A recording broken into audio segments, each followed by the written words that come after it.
Começa agora a última revisão de bolsa online deste ano, primeiro ano, olha só. E também é a última que eu faço para vocês. Eu sei, tá? Calma, calma. Ano que vem não vou fazer mais, mas aqui no canal do YouTube tem vários também vídeos do segundo ano, do terceiro ano, que vocês podem recorrer. Será um material de apoio de pesquisa para vocês, beleza? Vamos lá? Assuntos da prova. Primeiro, Brasil colonial. Depois, invasões holandesas. E por último, qual assunto? A expansão da colonização brasileira. Sobre o Brasil colonial, vamos por partes, né? Primeira parte, o período pré-colonial. Para que serviu o Brasil naquela época?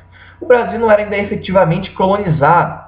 Só que era um ponto importante de comércio, de abastecimento de produtos, era um ponto de passagem, né? De navios que vinham de Portugal, que iam para a África ou outras regiões como as Índias. E eles desembarcavam no Brasil e pegavam alguns produtos nas chamadas feitorias.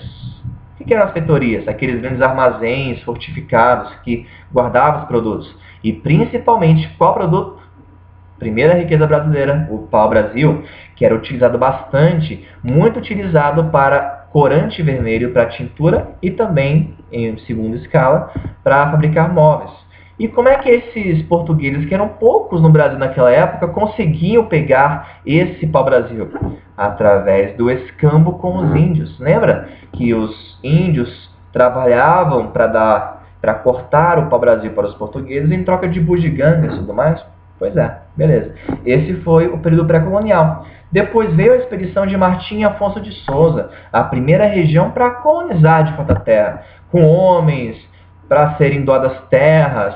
Ele cria, por exemplo, o primeiro núcleo urbano da colônia, que é São Vicente, primeira vila do Brasil, e também começa a cultivar a cana-de-açúcar. Tá? Lembra principais objetivos: cultivar e povoar. Era para colonizar a terra.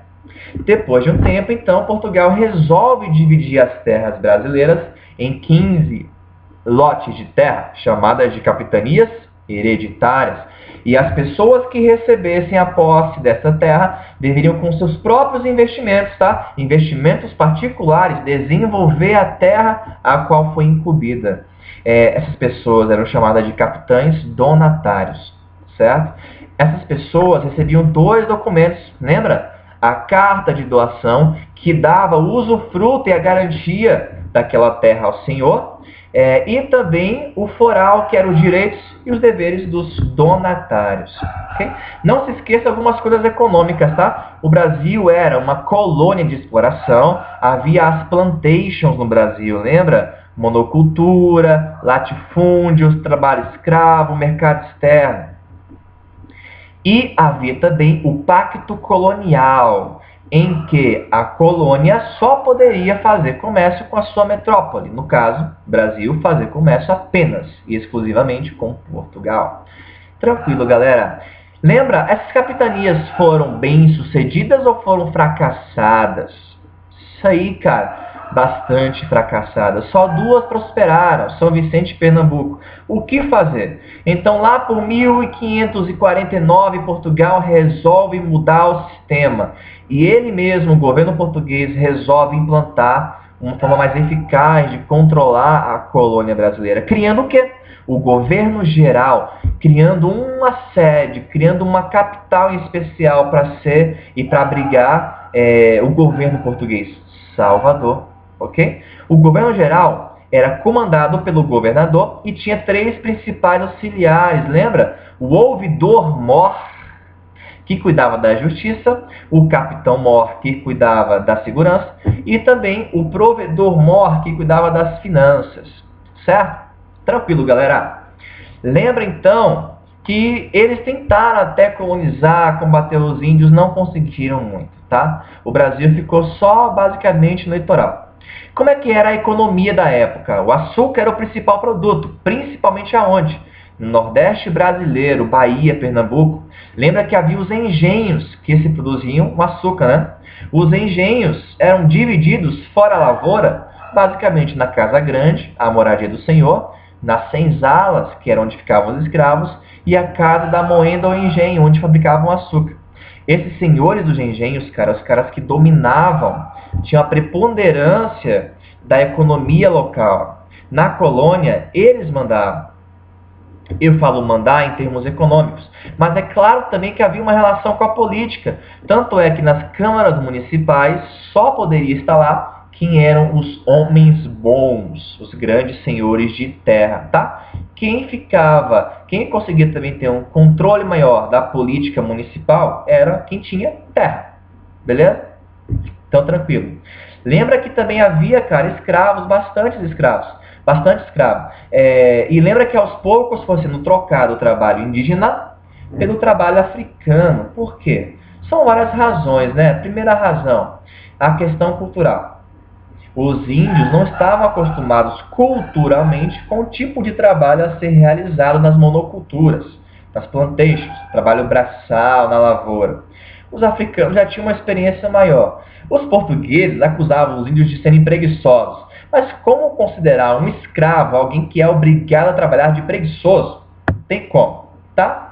Outra coisa também, os índios conheciam muito facilmente o território. Então é mais fácil fugir, os africanos não, né? Que vinham, claro, do continente. E por último também tem a questão do tráfico de escravos. Lembra que os europeus trocavam escravos por tabaco e rum? E depois chegavam aqui e lucravam pra caramba em cima deles. Era muito mais lucrativo o comércio de escravos africanos. Beleza, galera? Então fechou o Brasil colonial aí. Vamos agora então para as invasões holandesas. É só vocês lembrarem do triângulo amoroso. Lembra? Em cada sala rolou um aí, tá? Espero que estejam se amando, se gostando e continuem assim, beleza? Paz, amor. Mas voltando ao assunto, lembra? Lembra que houve uma relação aí entre 3 países, Espanha, Portugal e Holanda? Você lembra que havia uma relação muito intrínseca, muito forte entre Portugal e Holanda no açúcar brasileiro. Lembra que os holandeses investiam, emprestavam dinheiro para Portugal fazer o açúcar no Brasil. E o açúcar brasileiro também ia para a Holanda depois, porque na Holanda que era refinado. Esse comércio entre Portugal e Holanda prosperava, claro, mais para a Holanda. Só que aí, de repente, a Espanha dominou Portugal. Essa foi a União Ibérica. E como a Espanha estava em guerra contra a Holanda, é claro que a Espanha não ia deixar que a Holanda continuasse ganhando em cima de Portugal. Então, a Espanha obrigou o corte das relações entre Portugal e Holanda. O que causou o que para a Holanda? Um prejuízo. O que fazer para resgatar os investimentos? Só resta invadir o Brasil e plantar por si só a cana, fazer todo o processo do cultivo, a produção de açúcar e depois ao refinamento. Então, olha só, cuidado, hein? É bem possível que caia na prova a seguinte pergunta: qual a relação entre a União Ibérica e as invasões dos holandeses? É só você lembrar que a União Ibérica foi a união entre Portugal e Espanha, só que a Espanha dominava essa união. E a Espanha, por ser inimiga da Holanda, vai fazer com que se corte as relações da Holanda com Portugal. A Holanda só vai restar o quê? Invadir o Brasil para conseguir salvar o que investiu no açúcar brasileiro. Ok, galera. Lembra que quem governou as possessões holandesas no Brasil foi Maurício de Nassau. E ele começou a desenvolver a terra, promover o desenvolvimento, construindo praças, ruas, calçadas, pontes, zoológicos, trazendo artistas para a região, até liberdade religiosa ele concedeu. Lembra que não durou muito, né? Acabaram tirando ele de lá para colocar outros no lugar que explorasse a região. E exploraram pra caramba, ao ponto dos pernambucanos não aguentarem mais e fizesse uma insurreição, uma revolta e expulsasse os holandeses. Ok? E a expansão do Brasil? Não se esqueça, o Brasil não conseguiu expandir muito por causa, no começo, claro, né? Pelos índios, pelas matas fechadas, dificuldades financeiras, as serras. Ou seja, era difícil conseguir expandir o Brasil.